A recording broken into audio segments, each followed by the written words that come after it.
I'm David Sparks. This is July 31st, 2013.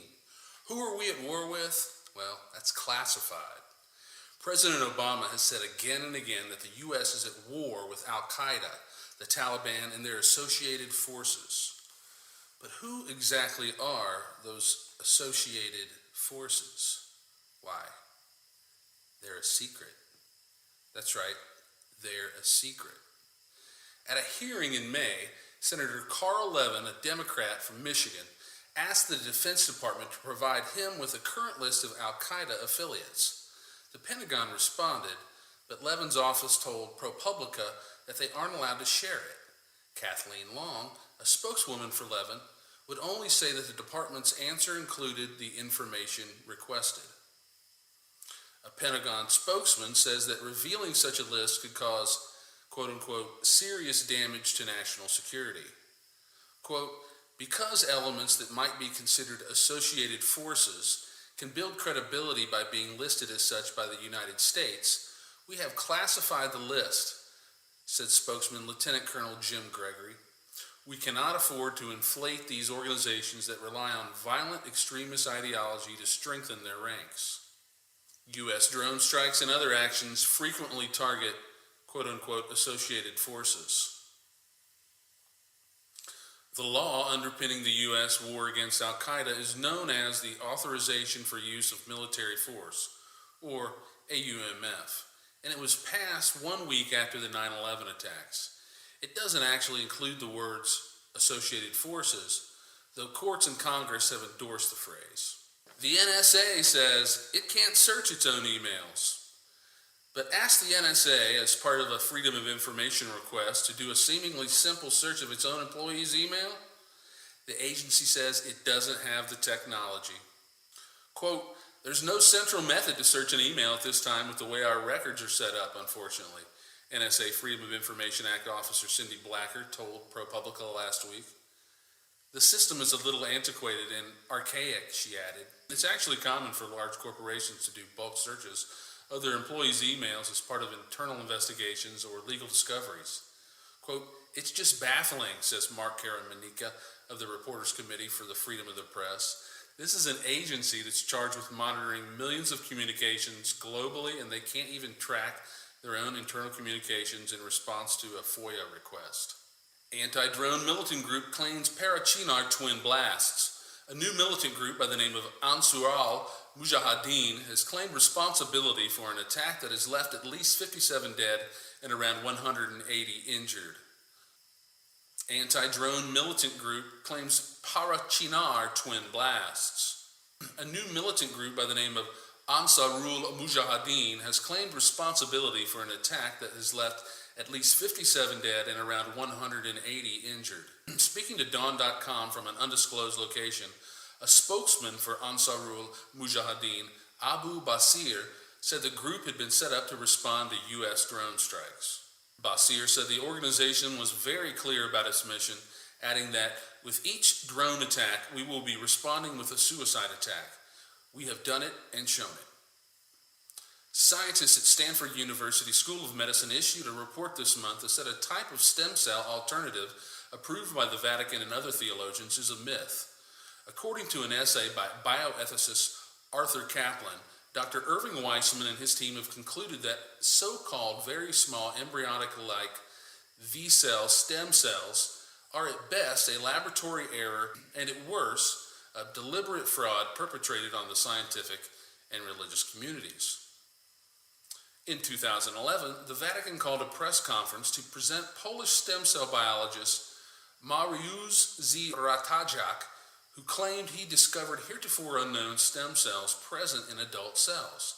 He claimed these cells could perform the same task as embryonic stem cells, including tissue regeneration, and had the capacity that embryonic stem cells have to mimic other types of cell tissue. Moreover, these VCell cells, said Ratajczak, could be harvested from adult cells without harming human embryos or relying on them for cell material.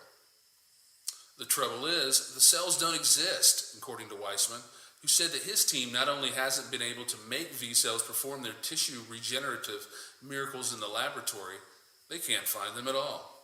Weissman wrote, We tried as hard as we could to replicate the originally published results using the methods described and were unable to detect these cells in either the bone marrow or the blood of laboratory mice.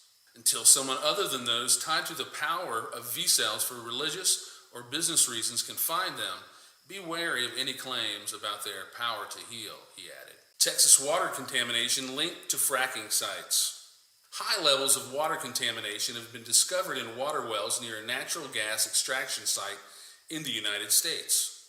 The substances, including toxic arsenic, selenium, and strontium, were all found at levels higher than recommended levels in wells in and around the Barnett Shale, an important reservoir of natural gas in North Texas. The study, led by Kevin Shug, professor of chemistry and biochemistry at the University of Texas at Arlington, took water samples from 100 private wells.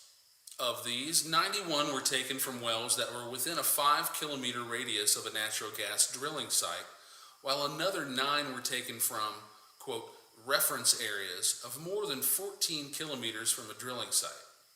The highest levels of contaminants were discovered within 3 kilometers of natural gas wells. While many of the heavy metals identified in the samples are naturally present in the groundwater, the researchers found that they were present at levels higher than historical average. Arsenic, for instance, which occurs naturally in the region's water, was detected in 99 out of 100 of the samples. However, the concentrations of arsenic were significantly higher in the samples taken from the areas near drilling sites compared to non-extraction areas and historical data. The highest concentration was 16 times the Environmental Protection Agency's safety standard for drinking water, which creates risks of skin damage, circulation problems, and cancer. Egypt restores feared secret police units. Egypt's military-backed government seems to have no intent of reforming practices that characterize both the Mubarak and Morsi eras. Egypt's interim government was accused of attempting to return the country to the Mubarak era on Monday, after the country's interior ministry announced the resurrection of several controversial police units that were nominally shut down following the country's 2011 uprising, and the interim prime minister was given the power to place the country in a state of emergency.